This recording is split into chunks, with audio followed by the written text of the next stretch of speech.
E eu abro esse bloco falando o seguinte, olha só. De janeiro a novembro de 2023, o Brasil exportou quase 28 milhões de toneladas de açúcar, volume 9,92% maior que o total embarcado no mesmo período do ano anterior. E para 2024, como é que vai ficar o mercado, hein?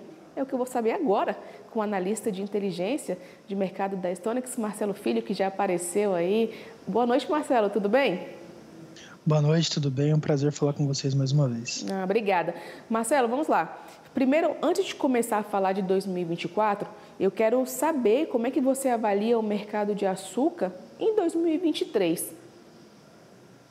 Bom, o ano de 2023 ele foi muito conturbado, né? Se a gente pegar uma pessoa que não observou o mercado o ano inteiro e ela só olhar o preço de fechamento do ano, ela vai ter uma percepção errada do que foi o ano de 2023. A gente teve um ano majoritariamente de alta do preço de açúcar, principalmente por fatores externos, né? A gente teve aí a Índia, a Tailândia, outros países produzindo volumes aquém do esperado, uma demanda estável, né? A gente sabe que o açúcar tem uma demanda estável ao longo do ano, ao longo dos anos, e um Brasil que estava com uma safra excelente, mas o mundo ele precificava essas quebras nas safras da Ásia.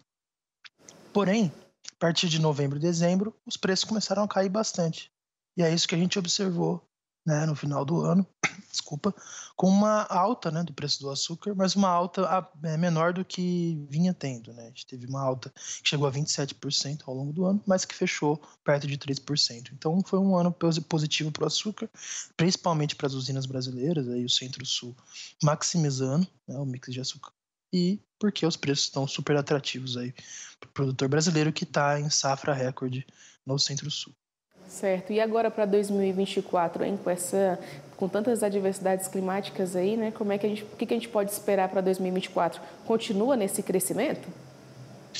Então, 2024 ele já começa com dias conturbados, né? O mercado não sabe muito para onde vai em termos dos preços do açúcar. Os preços ainda estão excelentes, como eu mencionei. Eles tiveram uma correção no mês de dezembro, mas ainda estão acima de 20 centavos. São preços que dificilmente a gente observava, por exemplo, antes da pandemia. E ainda está um cenário muito favorável, né? O produtor ainda está com grandes ganhos no mercado de açúcar, principalmente se comparado ao etanol, que é um mercado ainda enfraquecido, preços que tiveram uma queda forte em 2023. Então é um ano aí, em 2024, que a gente deve ter, como você mesmo mencionou, exportações muito boas pelo Brasil, preços respondendo, né, por certa volatilidade. Se o Brasil está muito bem em produção de açúcar, investindo nas fábricas de açúcar, a gente tem um mundo ainda patinando. A Índia, a gente deve ter uma quebra de safra na Índia, Tailândia deve ter uma quebra de safra. Então é um ano que vai ser muito definidor, né, digamos assim, para o médio prazo, em, né, esse desbalanceamento da oferta nas principais regiões. Marcelo, eu percebo que a produção de açúcar aqui nessa região do Centro-Oeste, principalmente Goiás, vem crescendo bastante. Pelo menos nos últimos 3, 4 anos, eu percebi que tem aumentado. É isso mesmo? O mercado tem se expandido nessa região que antes não se produzia tanto, que era mais dominada ali por São Paulo, Mato Grosso, e agora está tomando conta aqui também dessa região mais de Goiás? Sim, claro, a gente tem, por exemplo, o setor voltando a investir, né? Esse ano de 2023 foi muito importante porque a gente teve uma definição de que o etanol, de fato, não conseguiria pagar tão bem quanto o açúcar, não somente no curto prazo, como também existe essa perspectiva de médio e longo prazo, principalmente pelo crescimento do etanol de milho, né, que deve ocupar um maior espaço, né, no mercado total de etanol, deixando a cana um pouco mais voltada para o açúcar. Mesmo nos últimos anos, como você mencionou, o Centro-Oeste tem, né, produzindo um pouco mais de açúcar, e daqui para frente a gente deve ver sim essa tendência, justamente por isso, um açúcar que continua pagando bem, usinas investindo em aumento de capacidade, aumento de cristalização e, né, um preço favorável que vai, vamos dizer, destinar possivelmente mais cana para o açúcar em frente aí, tanto o preço quanto o crescimento do outro setor, que é o setor de etanol de milho. Agora, Marcelo, vamos falar um pouco sobre o mercado. Quais são os nossos principais compradores? Quais as expectativas aí para 2024, novas parcerias? Como é que vocês avaliam isso? Então, o Brasil ele é um grande exportador de açúcar, né? A gente tem um mercado importante, um mercado doméstico importante, né? No Brasil não chega a consumir nem 10 milhões de toneladas por ano, 9 milhões de toneladas. E a gente então destina, né, nosso excedente para as exportações. Então, países compradores importantes é a China, a Indonésia é o maior importador de açúcar do mundo, né? Um país que tem ainda uma produção pequena, que não consegue atender a sua demanda doméstica, país de mais de 100 milhões de pessoas. E, né, ainda é um mercado, por exemplo, o Sudeste Asiático, a Ásia é um grande destino, né, das exportações brasileiras. Países do Oriente Médio, que tem grandes refinadoras de açúcar, e também a Índia, né, um país que importa açúcar bruto do Brasil, que, né, na verdade, eles importam açúcar, as refinadoras indianas importam açúcar bruto para exportar açúcar branco. Então, a gente tem grandes compradores, o Brasil é super diversificado em termos de parcerias para compra de açúcar. É um mercado, na verdade, o mercado de açúcar, bem diversificado em termos de demanda.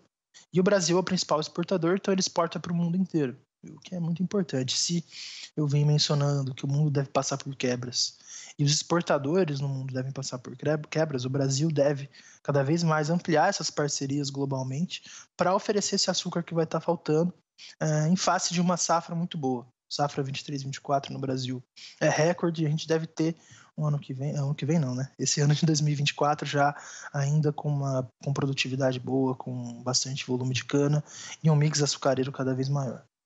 A tendência, então, é que os produtores apostem mais no açúcar mesmo por essa questão de preço, né, Marcelo? E deixe o etanol um pouco de lado ali. Com certeza, a gente tem aí visto a safra atual já nesse caminho, tirando bastante volume de etanol para produzir cana, e como eu mencionei, né, a gente tem muitos investimentos no setor, né, investimentos nas fábricas de açúcar, aumento da capacidade de cristalização, até algumas usinas, né, algumas destilarias abrindo fábricas de açúcar. Isso a gente já deve ter, por exemplo, na safra 24-25, a safra que entra agora em abril, com essa adição de capacidade, a gente já deve ter. Muitas pessoas no setor falam de uma capacidade adicional de mais de 2 milhões de toneladas, e no longo prazo essa capacidade deve aumentar ainda mais. Então é um setor que está se movimentando, um setor que está investindo, um setor que está observando o que vai acontecer daqui para frente, não só no curto prazo, mas como nos próximos 5, 10 anos. E é muito importante também para o produtor não se antecipar somente ao que está acontecendo agora, mas se antecipar as tendências, né? O açúcar, como você mesmo mencionou. A cana deve destinar sua maior parte cada vez mais para o açúcar, por conta de preço, por conta do que eu mencionei do etanol de milho. Então é algo que, né, a gente sempre tem que estar atento às tendências, tanto no curto prazo quanto no longo prazo.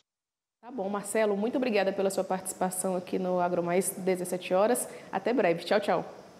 Eu que agradeço, até breve e bom ano para todo mundo aí.